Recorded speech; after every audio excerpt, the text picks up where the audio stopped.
Binati og minahal kong matalumnon. Welcome to my channel, welcome to Ikot TV News, ang channel sa kalambuan sa lungsod sa Matalom. Okay guys, today is December 25, 2023. Malipayong Pasko o mabungahong bagong tuig kaninyong tanan matalumnon.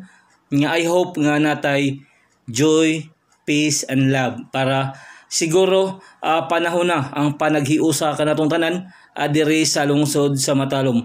Bisag unsang kolor dapat maghiusa ta og alang sa kayuhan sa atong lungsod og kalambuan sa kalambuan og kayuhan sa katawhan diri sa lungsod sa Matalom. Okay? Ato gihapong suportahan kanunay ang atong administrasyon headed by sa atong maabtik nga mayor Eric A. Pahulio o sa tibuok Team Pahulio aron magpadayon ang kalambuan sa atong lungsod. Nya balikan ko mayong Pasko o mabungahong bagong tuig kaninyong tanan diri sa lungsod sa Matalom. Iko pipi andam motabang sa lungsod og moserbisyo sa katawhan sa lungsod sa Matalom. Once again, malipayong Pasko o mabungahong bagong tuig kanatong tanan diri sa lungsod sa Matalom.